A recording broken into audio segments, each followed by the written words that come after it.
જે તમારી અંદર એક ઉત્સાહ, એક જુસ્સો, એક મોટિવેશન એડ કરશે. તો ધ્યાનથી સાંભળજો માય ડિયર સ્ટુડન્ટ, કોઈ વસ્તુ અઘરી નથી.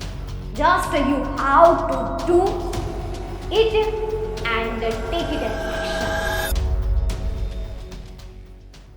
હેલો એવરીવન, ખુશ રહો, મસ્ત રહો, સ્વસ્થ રહો. ધોરણ 10 અંગ્રેજીનું પેપર કઈ રીતે લખવું એના આજના સેશનની શરૂઆત કરીએ એ પહેલા એક સારો વિચાર હું તમારી સાથે શેર કરીશ કે જે તમારી અંદર એક ઉત્સાહ, એક જુસ્સો, એક મોટિવેશન એડ કરશે. તો ધ્યાનથી સાંભળજો માય ડિયર સ્ટુડન્ટ, मुश्किल नहीं है कुछ भी दुनिया में, मुश्किल नहीं है कुछ भी दुनिया में, तू जरा हिम्मत तो कर, सपने बदलेंगे हकीकत में, તું જરા કોશિશ તો કર. સાચી વાત નથી? કોઈ વસ્તુ અઘરી નથી. Just you how to do it and take it an action. તમારે ખાલી એક એક્શન લેવાની છે. ચાલો તો શરૂઆત કરીએ આ સારા વિચાર સાથે, આ સારા મોટિવેશન સાથે. પેપર કઈ રીતે લખવું એ પહેલા મારા વહાલા વિદ્યાર્થી મિત્રો, પેપરમાં તમારે કેટલીક બાબતોનું ધ્યાન રાખવાનું છે અને પરીક્ષાની તૈયારી કરી રહ્યા હોય એ પહેલા પણ તમારે કેટલીક બાબતોનું ધ્યાન રાખવાનું છે. એમાં સૌથી પહેલો પોઈન્ટ છે ટાઈમ, મતલબ કે સમયનું મેનેજમેન્ટ કરવાનું છે. સમય अच्छे का समय मैंने बुरे होते हुए देखा है और बुरे लोगों का समय मैंने अच्छा होते हुए देखा है. कैसे? क्योंकि उन्होंने अपने समय को परफेक्ट बनाया है. समय ने उसे परफेक्ट नहीं बनाया है. ક્યારેય સમય કોઈ માણસને પરફેક્ટ બનાવતો જ નથી, માણસ સમયને પરફેક્ટ બનાવે છે. તો તમારે પણ તમારા સમયને શું કરવો પડશે? પરફેક્ટ બનાવવો પડશે, મેનેજ કરવો પડશે કે કયા ટોપિકને મારે કેટલો સમય આપવો, કયા વિભાગને મારે કેટલો સમય આપવો. તો તમારે સૌથી પહેલા ટાઈમ મેનેજમેન્ટ કરવું પડશે. Time management is a very important part of your life.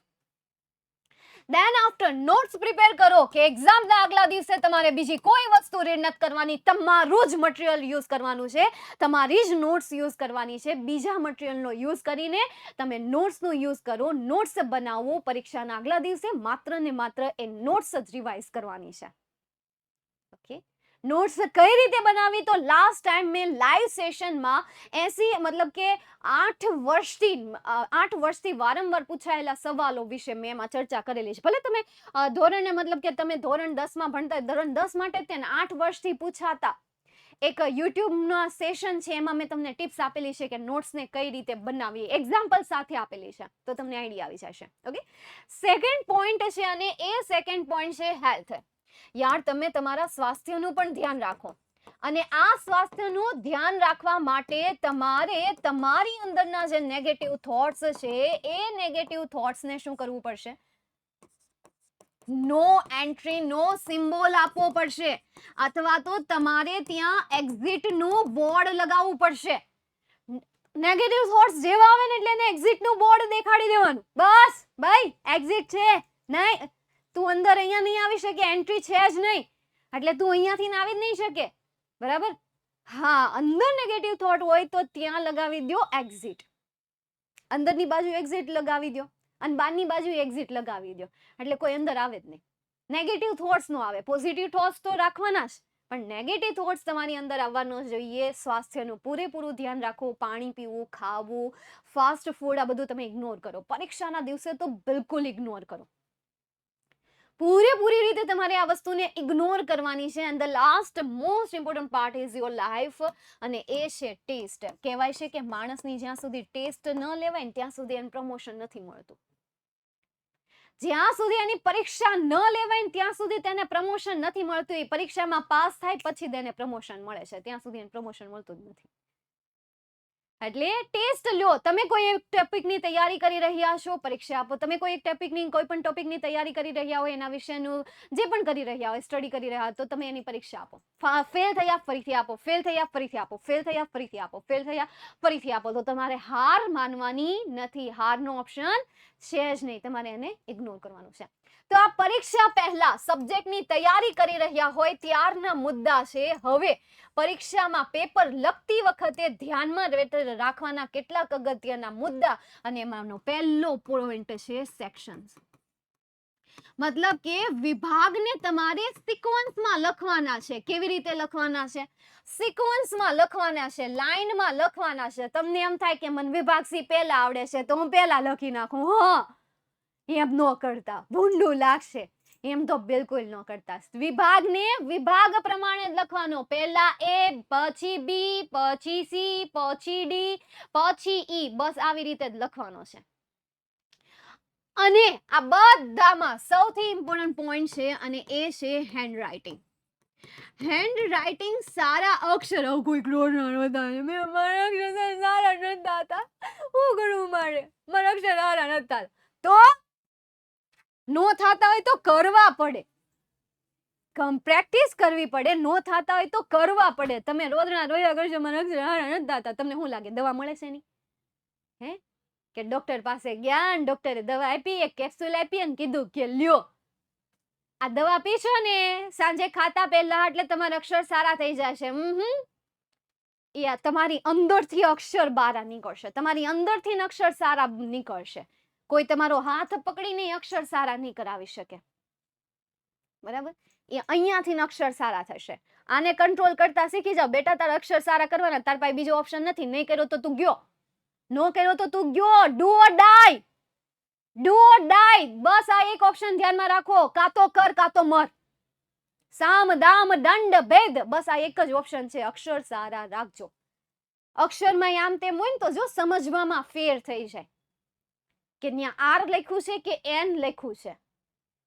બરાબર? અને એ એક નાના અમથા કન્ફ્યુઝનના કારણે શું થાય ને એ તમને ત્યારે ખબર પડે જ્યારે પરીક્ષામાં રિઝલ્ટ તમારી પાસે આવે. તોય ખબર ન પડે કારણ કે ખાલી માર્ક્સ જ આવે. પેપર કઈ રીતે ચેક થયું છે એ જોવાનો આપણી પાસે સમય છે જ નહીં. એટલે ફોકસ કરો તમારા અક્ષર ઉપર અને બીજું લાંબુ ભાષણ નહીં આપો. બાકી તમને ખબર જ છે તમે રૂપરેખા અને નકશો ને એવું બધું બહુ મસ્ત રીતે કરી જ નાખો છો. છતાંય વળી બહુ મન થયું છે તો વળી એકાદો પોઈન્ટ હું તમને કહી દઉં. ફોર એક્ઝામ્પલ, કોઈ સવાલ તમને નથી આવડતો, કોઈ એક સવાલ તમને નથી આવડતો, બરાબર? તો શું કરવાનું છે એને? તમારે ત્યારે થોડી વાર માટે એને છોડી દેવાનું છે. પણ એટ ધી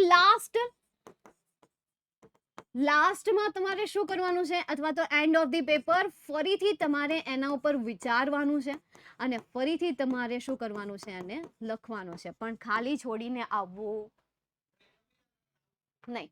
ઓકે, આટલા પોઈન્ટ્સ સૌથી ઇમ્પોર્ટન્ટ પોઈન્ટ્સ છે કે જેને તમારે ધ્યાનમાં રાખવું. હવે ખરાબ અક્ષર વાળું એક છોકરાનું પેપર છે, બહુ ખરાબ અક્ષરે લખ્યું છે. બહુ એટલા બધા ખરાબ નથી કે હું કહું છું એમ, પણ એણે જે ભૂલ કરી છે એ ભૂલ તમારે નથી કરવાની. અત્યાર સુધી તમે સફળ વ્યક્તિઓમાંથી શીખ્યા છો કે સફળ વ્યક્તિઓ શું કરે છે. હવે આપણે ઉલટું કરીએ યાર. જે વ્યક્તિએ ભૂલ કરી છે ને એ ભૂલમાંથી આપણે શીખીએ કે આપણે કઈ ભૂલ નથી કરવાની. ચાલો તો કઈ કઈ ભૂલ નથી કરવાની. ચલો, સેક્શન બી જે હતું ઓકે લખ્યું છે, બરાબર? આન્સર 1 ઓકે લખ્યું છે કે એને અહીંયા આન્સર 1 કર્યું છે. પણ યાર આન્સર 1 નહીં લખો, પરંતુ અહીંયા તમે લખો ક્વેશ્ચન 1 to 10 આવી રીતે ટાઇટલ આપો અને પછી આન્સર 1 લખવાની શરૂઆત કરો. પછી જો અહીંયા કટ ટુ કટ લખી નાખ્યું છે કે ભાઈ છેક સુધી ભૂહડિયો વાળી દીધો છે. તમે છે ને અહીંયા એટલી સ્પેસ છોડો. 1 સેમી સ્કેલમાં 1 સેન્ટીમીટર આવે ને એ 1 સેન્ટીમીટર માંથી અડધો સેમી તમારે એના અડધા કરી નાખવાના. એમાંથી તમારે શું કરવાનું, 1 અને 2 ની વચ્ચેથી તમારે આટલો ભાગ જ લેવાનો. એને માપીને તમારે અહીંયા શું કરી નાખવાની, લાઈન દોરી નાખવાની. અને પછી પેપર પૂરું થઈ જાય પછી શું કરવાનું, ઇરેઝ ભૂસી નાખવાનું. સમય હોય તો ભૂસી નાખવાનું, પણ જો કે અંગ્રેજીમાં સમય રહેશે જ. જેવા આરામથી સમય વધે. જો તમે સમયનું મેનેજમેન્ટ કરો ને તો સમય તો વધવાનો જ. ઓકે, તો આન્સર 1, આન્સર 2, આન્સર 3, આન્સર 4, 5, 6, 7, 8, 9, 10. પછી જો શોર્ટ નોટ એને અહીંયાથી જ શરૂ કરી. શોર્ટ નોટ કયા પેજ થી શરૂ કરવાની, ન્યૂ પેજ થી. કઈ કઈ વસ્તુ નવા પેજ થી કરવાની હું તમને કહેતી જાઉં છું, ભલે વિભાગ એ માં આવે. બરાબર? હવે અડધું પેજ તમે અહીંયા સુધી ક્વેશ્ચન નું લખી નાખ્યું છે તો શોર્ટ નોટ હું લેવાનું તમે અહીંયાથી લખો છો, નવા પેજ થી લખો. હવે ફોર એક્ઝામ્પલ તમારું અહીંયા ક્વેશ્ચન 10 પૂરો થઈ ગયો અને એના પછી શોર્ટ નોટ આવે છે તો શોર્ટ નોટ અહીંયા લખવાની તો લખી નાખજો. પેપરનો સારા દેખાવની વાત કરું છું. એમ નથી કહેતી કે સર અહીંયાથી માર્ક્સ કટ કરી નાખશે. હું લુક્સની વાત કરું છું. રિયાલિટી શું છે એ મને ખબર જ છે, તમને ખબર જ છે. તમે આ 2 સેન્ટેન્સ સાંભળ્યા હશે. આવા ઘણી બધી વાતો છે કે ખાલી હાથે આવ્યા, ખાલી હાથે ગયા આપણે. પણ એ ખાલી હાથે આવ્યા ને ખાલી હાથે જવા માટે તેને વચ્ચેનો જે ગેપ છે ને એમાં પૈસાની જરૂર પડે. સમજાય છે? ભલે બધા એમ કહેતા હોય ખાલી હાથે આવવા જવાના ને ખાલી હાથે આવ્યા છે ને ખાલી હાથે જવાના ને આન તેન, પણ જે એની વચ્ચેનો સમય છે ને એમાં પૈસાની જરૂર છે, એટલે વેલ્યુ એની છે પણ એટલી બધી નથી. બીજું શું કે લુક્સ ડઝન્ટ મેટર. ભાઈ લુક્સ ડઝન્ટ મેટર. ઈ કોના માટે? આપણા પરિવાર માટે. એટલે લુક્સ મેટર કરે છે. થોડુંક સમજવું, થોડુંક એક્સેપ્ટ કરવું, મે બી ડિફરન્ટ હોય, કડવું હોય, પણ મેટર કરે છે. ચલો અક્ષર એના ખરાબ હતા તો એને કદાચ અહીંયા લાઈન છોડી હોત ને, અહીંયા આ છોકરાએ અહીંયા જ લાઈન છોડી હોત ને તો આ જ અક્ષર સાથે એનું પેપર વધારે સારું લાગે, બહુ સારું લાગે. ભલે આના અક્ષર લાગે પણ એને અહીંયા ગેપ છોડ્યો હોત ને તો જો એનો લુક ચેન્જ થઈ ગયો હોત. એટલે એને આવી રીતે એના ખરાબ અક્ષરે દેખાત નહીં. ટ્રુ ફોલ્સ ઓકે છે અને ફોલ્સ ફોલ્સ ફોલ્સ ફોલ્સ બધું એક સાથે લખ્યું છે, ઓકે છે, બરાબર. આ રીતે દેન સેક્શન બી તમને બધાને ખબર જ છે, નવા પેજથી શરૂઆત કરવાની. નવા પેજથી કરી છે પણ અહીંયા મિસ્ટેક જે છે એ કોમન છે, તો તમે આવી રીતે યાર મેન્શન કરો. સેક્શન બી નો પહેલો ક્વેશ્ચન ક્યાં, અહીંયા ક્વેશ્ચન ક્યાં બ્રેક થાય છે એ ખબર જ નથી પડતી. તો ભાઈ અહીંયા લખો ક્વેશ્ચન નંબર 11, પછી એની નીચે લખો આન્સર નંબર 11. પછી અહીંયા 12 to 50 આવે તો પહેલું ટાઇટલ મારો ક્વેશ્ચન નંબર 12 to 15 અને પછી આન્સરની શરૂઆત કરો. સેમ એવી રીતે અહીંયા પણ ભાઈ 3 સવાલ આવે છે તો અહીંયા ટાઇટલ આપો કે ક્વેશ્ચન નંબર 60 to 80 ક્વેશ્ચન આની નીચે આપેલા છે. અહીંયા ટાઇટલ આપો question number 19 to question number 23, તો એના ક્વેશ્ચન નીચે આપેલા છે. તો યાર એટલીસ્ટ તમારું જે ક્વેશ્ચન્સ છે ક્વેશ્ચન જો અલગ પડતા હોય તો એ પણ વધારે સારું લાગે. કદાચ આ છેક અડી ગયું હોત ને તો કોઈ પ્રોબ્લેમ નહોતી, પરંતુ અહીંયા આ મેન્શન કરી દેવું, પૂરેપૂરી રીતે મેન્શન કરી દેવું. અને બીજું તો આ તમે જવાબ તો તમે પેરેગ્રાફ બેઝ ક્વેશ્ચન આન્સરના તો લખવાના છો. તો પેપર લખતી વખતે આટલા પોઈન્ટ્સ ધ્યાનમાં રાખવા. ડેટાબેઝ ક્વેશ્ચન છે એનો તો ડિવાઈડ કરી દો. બીજી વસ્તુ કે અહીંયા સેક્શન સી માં તમારે એમસીક્યુ બેઝ ક્વેશ્ચન આવે છે, તો આવી રીતે તમે જે ઓપ્શન લખો છો એમાં તમે સ્ક્વેર બ્રેકેટ કરો અથવા રાઉન્ડ બ્રેકેટ કરો. તમારે જે બ્રેકેટ કરવા હોય એ બ્રેકેટ કરો, રાઉન્ડ બ્રેકેટ કરો. હું એમ નથી કહેતી કે આના માર્ક્સ કપાઈ જશે, હું તો જસ્ટ લુકની વાત કરું છું. માર્ક્સ તમારા ગ્રામેટિકલ મિસ્ટેક હશે એટલે કપાશે ને કપાશે જ. ડિપેન્ડ છે ક્વેશ્ચન ઉપર. 0.5 માર્ક્સ પણ કટ થઈ શકે, 1 માર્ક્સ પણ કટ થઈ શકે. ફોર એક્ઝામ્પલ હું આની જ વાત કરું કે અહીંયા આન્સર આવતો હોય એક્શન અને તમે ત્યાં લખી દીધું હોય પર્સન, તો આ ગ્રામેટિકલ મિસ્ટેક નો કહેવાય, આખી ગ્રામરની મિસ્ટેક જ કહેવાય. ગ્રામરનો કોઈ નાનો અમથો ભાગ નો કહેવાય, આખા ગ્રામરનો લોચો મારી દીધો. એક્શન અને પર્સન, ક્યાં જમીન આસમાનનો ફરક. તો અહીંયા 1 માર્ક્સ કટ થાય ને અહીંયા કઈ અડધો ફડધો માર્ક્સ ન મળે કે ભાઈ ડિસ્ક્રાઇબિંગ લખ્યું છે તો ડિસ્ક્રાઇબિંગ નો તો માર્ક્સ મળવો જોઈએ ને. અરે ભૂલી જા, કાંઈ નહીં, આખાનો એક જ માર્ક્સ. આના અડધાનો ઓપ્શન છે જ નહીં અને ઓપ્શનમાં કોઈ દી અડધાનો ઓપ્શન આવે જ નહીં. સમજાય છે? ચાલો, તો ઓપ્શનમાં એક આ વસ્તુનું ધ્યાન રાખજો. ઓપ્શન જે છે એ થોડાક અલગ તરવાય એવી રીતે રાખજો કે જેથી પેપરનો લુક સારો આવે, બરાબર. સેક્શન ડી ની વાત કરું તો આટલી બધી ઉતાવળ હું ભાગી જતી હતી કે સેક્શન ડી નું ટાઇટલ પણ તમારાથી ને એક સરખું નહોતું લખાતું, બરાબર. અલ્પવિરામ કરો છો તો અહીંયા ભાઈ યોગ્ય તમે સ્પેસ રાખો. ફોર એક્ઝામ્પલ જો આને અલ્પવિરામમાં કોઈ યોગ્ય સ્પેસ રાખી જ નથી. જો હવે હું લખું આસ્ક્ડ કોમા, મેં હું મૂક્યું સ્પેસ મૂકી કોમા, પછી મેં હું લખ્યું પાછી સ્પેસ મૂકી કોમા. જો છૂટું લાગે, વ્યવસ્થિત લાગે, પરફેક્ટ લાગે, અક્ષર હારા હોય મેટર કરે. થોડા તો રાખવાના જ છે, એવું નહીં કે નહીં રાખવાના. એટલે આ રીતે લખો. 47 માં તમે ખાલી આવી રીતે લખીને આવી જાવ છો કે આનો આન્સર સો આવશે, આનો આન્સર વો આવશે, આનો આન્સર આઈધર ઓર આવશે. તમને શું લાગે માર્ક્સ મળશે? ભૂલી જાઓ.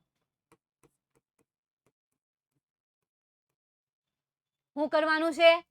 આખું સેન્ટેન્સ લખીને આવવાનું છે, અડધું સેન્ટેન્સ લખીને નહીં આવતા. આખું સેન્ટેન્સ લખીને આવજો. સો પણ કેવી રીતે, ક્યાં મુકાય એ સેન્ટેન્સ તો બનાવો, એનો તો 1 માર્ક્સ છે. ખાલી આટલું લખો એનો 1 માર્ક્સ હોય હે? એટલે આખું સેન્ટેન્સ તમે બનાવો. આ એડિટિંગ ઓકે છે, પણ એ તમે બરાબર લખ્યું છે એમણે. 51-52 આજે તમારો પેલો ક્વેશ્ચન છે ને, ડુ એઝ ડાયરેક્ટેડ એનો ક્વેશ્ચન છે. જે ચેન્જીસ કર્યા હોય એ ચેન્જીસ નીચે અંડરલાઈન કરો. જ્યાં જ્યાં ચેન્જીસ કર્યા છે તમને એમ લાગે છે કે મેં જે ચેન્જીસ કર્યા છે એ ચેન્જીસ સાચા છે, તમને આત્મવિશ્વાસ છે, તો તમે એની નીચે પેન્સિલથી મસ્ત મજાની અંડરલાઈન કરો. શિક્ષકને માત્ર ખાલી શબ્દ ગોતવાના અને સીધો માર્ક્સ આપી દેવાનો. જો આમાં ખરું કરી દે 2 માર્ક્સ આપી દે સીધા. એને આ 3 શબ્દ જોવાના છે, એની સિવાયની બીજી કોઈ વસ્તુ એને આખા પેરેગ્રાફમાં જોવાની જ નથી. કોઈ વસ્તુ ન જોવાની. એટલે આવું ગ્રામર આવતું હોય ને તો ત્યારે તમે અંડરલાઈન કરો. હવે વિભાગ એ ની વાત કરું. કોઈ એસે લખી રહ્યા હોય ને તો એનું ટાઇટલ આવી રીતે મિડલમાં લખો અને ત્યાર પછી એસે લખવાની શરૂઆત કરો. આ જગ્યાને મેન્ટેન કરો, આ જગ્યાને મેન્ટેન કરો. તમારે આ બંને બાજુની જે સ્પેસ છે એ સ્પેસ તમારે પ્રોપર એક રાખવાની છે. આવી રીતે અક્ષર બારો વયો જાય એવું ચાલે નહીં. હવે એ અક્ષર ત્યાં નથી હમાતો તો હું એમ કહું છું કે નવી લાઈને આવી રીતે ડેશ કરીને ON લખી દો.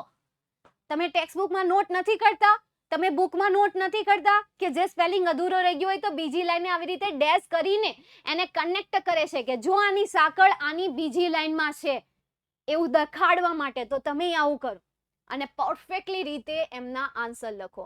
ધેન આફ્ટર ઈમેલ રાઇટિંગ સેક્શનના દરેક જે ક્વેશ્ચન છે, ફોર એક્ઝામ્પલ પહેલો એસે, બીજો ઈમેલ અને ત્રીજો પિક્ચર ડિસ્ક્રિપ્શન. તો ઈમેલ લઈ જો એને ક્યાં લખો, નેન્યન લખી નાખો. શું કરવાનું છે એને? હાલો બોલો શું કરવાનું છે પહેલા? હાલો, નવા પેજ એને લખવાનું છે. તો તમે આને ક્યાં લખશો? ન્યૂ પેજ પર લખશો. નવું પેજ લેશો, પિક્ચર ડિસ્ક્રિપ્શન નવા પેજે. આ બાજુ થોડી જગ્યા રાખવાની. સમજાય છે? તો આખું પેપર કે જેમાં તમારે કેટલી વસ્તુનું ધ્યાન રાખવું, કેવી રીતે લખવું અને એની પહેલા શું કરવું, એમની આખી આપણે ડિટેલ્સમાં વાત કરી. તો આવી જ માહિતી માટે, આવા જ ઇન્ટરેસ્ટિંગ કોન્સેપ્ટ માટે જોડાયેલા રહો આપણી ચેનલ સાથે. જો લાઈક ન કરી હોય તો લાઈક કરી દો, સબસ્ક્રાઇબ ન કરી હોય તો સબસ્ક્રાઇબ કરી દો. આવા ને આવા ટોપિક કે જે તમને પરીક્ષામાં હેલ્પ કરશે એ હું લાવતી રહીશ. Bye, take care, see you soon. જય હિન્દ, વંદે માતરમ.